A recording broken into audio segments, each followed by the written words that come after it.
बिस्मिल्लाहिर्रहमानिर्रहीम। अस्सलाम वालेकुम। जल्दी से जाइए कमेंट बॉक्स में मेरे सलाम का जवाब दीजिए और फटाफट से मेरे चैनल को ज़रूर से ज़रूर सब्सक्राइब कर लें।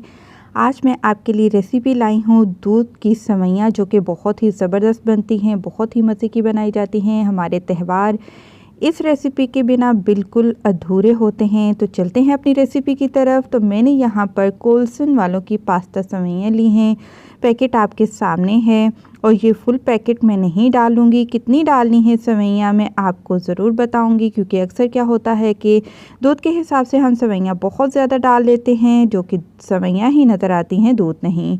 तो 4 टेबल स्पून मैंने खुश्क दूध लिया है। ऑप्शनल है, लेकिन डालेंगे तो अच्छा टेस्ट आएगा।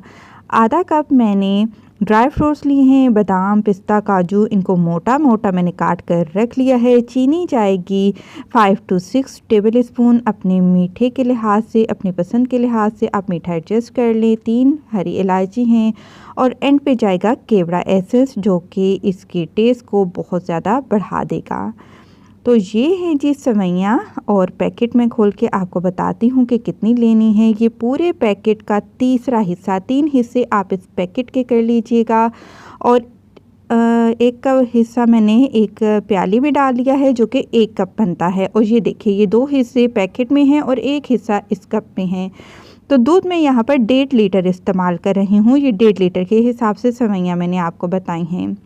तो खुश्क दूध में मैं थोड़ा सा लिक्विड दूध डाल दूँगी ठंडा, और इसको मैं अच्छे से मिक्स कर लूँगी। और क्योंकि अगर हम इसको गर्म दूध में डालेंगे तो हो सकता है इसकी गिटलियाँ बन जाएं, जो कि इसको फिर बाद में कवर करना हमारे लिए काफ़ी मुश्किल हो जाएगा।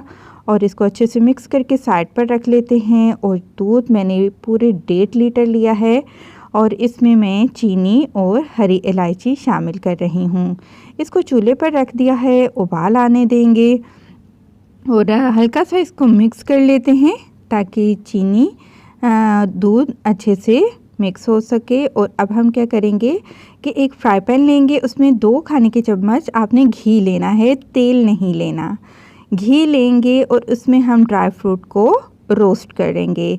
तेल में क्या होता है कि तेल में एक तो अच्छी खुशबू भी नहीं आती, और ये ड्राई फ्रूट नरम ही रहते हैं। तो घी में जब हम इनको फ्राई करते हैं तो ये क्रिस्पी होते हैं, खुशबू भी अच्छी आती है। तो बिल्कुल हल्की आंच पे हमने इनको 3 मिनट के लिए रोस्ट किया है, और इनकी बहुत अच्छी खुशबू भी आ रही है और कलर भी चेंज हो चुका है। और ड्राई फ्रूट निकालने के बाद उसी तेल में मैंने सेवइयाँ डाल दी हैं, इनको भी हम रोस्ट करेंगे। याद रहे कि आंच आपने बहुत तेज़ नहीं रखनी है, बिल्कुल हल्की आंच पर लगातार चम्मच को हिलाते हुए आपने सेवइयों को रोस्ट कर लेना है।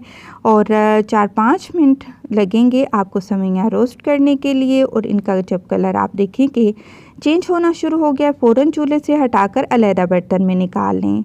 तो दूसरी तरफ दूध को भी उबाल आ चुका है। अब 1 बाय 1 सारी चीज़ें डालते जाएंगे। पहले खुश्क दूध, इससे काफ़ी अच्छा टेक्सचर आता है, काफ़ी अच्छा टेस्ट आता है।